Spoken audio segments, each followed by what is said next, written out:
안녕하세요. 내과식당 정석구입니다.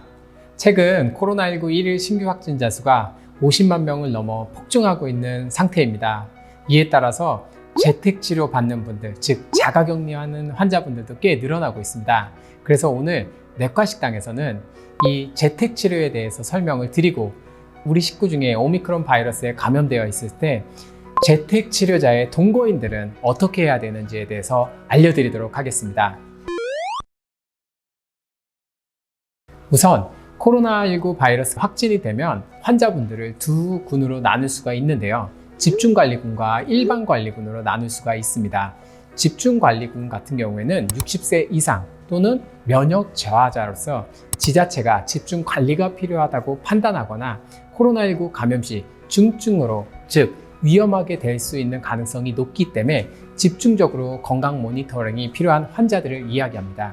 이 이외의 환자들은 모두 일반 관리군에 속합니다. 오늘 내과식당에서는 재택치료자 중에서 대부분의 관리군에 속하는 일반 관리군에 대해서 설명을 드리도록 하겠습니다. 이 오미크론 변이 같은 경우에는 델타 변이보다 중증도가 낮아서 무증상 또는 경증 확진자는 해열제나 감기약 같은 대증 치료를 통해서 회복이 가능합니다. 충분한 휴식과 안정을 취하고 수분을 충분히 섭취하셔야 됩니다. 또한 증상이 있었을 때는 아까 말씀드렸던 진통해열제나 종합감기약 등을 복용할 수가 있고요. 열 이외에 다른 증상들이 있다고 한다면 전화로 문의하셔서 상담 또는 처방이 가능한 것으로 알려져 있습니다. 이 치료 안내문 중에 중요한 것은 충분한 휴식과 수분 섭취입니다. 이 오미크론 변이 같은 경우에는 인후통이 심한 것으로 알려져 있습니다. 그래서 충분한 수분을 섭취하는 것이 또한 중요하고, 레몬차 같은 따뜻하면서 자극적이지 않은 차들을 자주 마시는 것을 추천드립니다. 이 검체 채취 후에 결과 확인 시까지 외출은 자제하는 것을 권장드립니다. 또한 확진자의 법정 격리 기간은 양성 확인일, 즉 통지일로부터 격리 해제일까지입니다. 이때는 집에서 격리하게 되고, 격리 해제 시점은 일반적으로 검체 채취일, 즉 검사일로부터 7일차 자정입니다. 다음으로 재택치료자의 동거인의 주의사항에 대해서 보도록 하겠습니다. 동거인은 재택치료자의 검사일로부터 3일 이내에 PCR 검사를 받는 것을 권장하고, 음성이 확인될 때까지는 자택에서 대기하시는 것을 권장드립니다.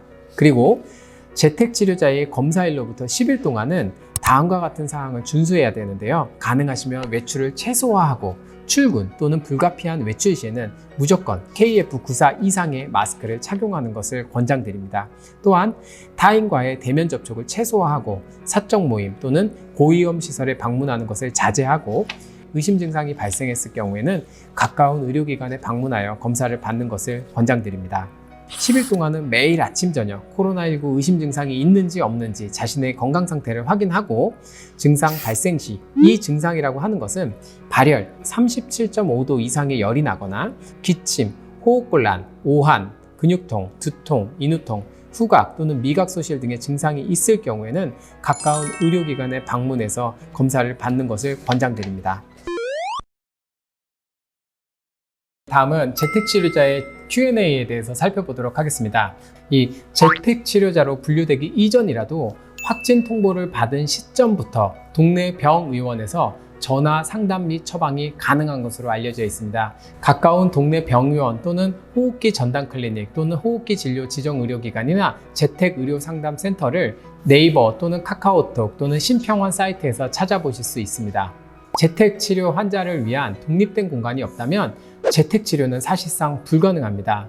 하지만 확진자가 2명 이상인 경우에는 확진자끼리 한 방에서 한 공간에 머물 수는 있습니다. 이 재택치료자의 밀접 접촉자인 동거인 같은 경우에는 올해 22년 3월 1일부터 예방접종 완료 여부와 관계없이 수동감시 대상으로 변경됐고, 또한 재택치료자의 검사일로부터 10일간 권고사항을 준수해서 생활하셔야 합니다.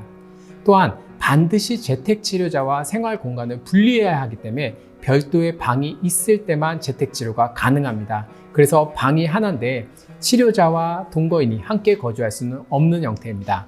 국내의 모든 확진자는 재택치료가 원칙입니다. 재택치료를 하기 위해서는 독립된 방과 화장실이 있으면 가능하십니다. 하지만 주거 환경이 고시원 또는 쉐어하우스 또는 노숙인 등 타인과의 접촉 또는 차단이 어려워 감염에 취약한 경우에는 생활치료센터 등으로 배정될 수가 있습니다. 오늘 내과식당에서는 재택치료자와 동거인의 주의사항에 대해서 살펴보았습니다. 더 궁금사항이 있으면 아래에 댓글 남겨주시기 바랍니다. 감사합니다.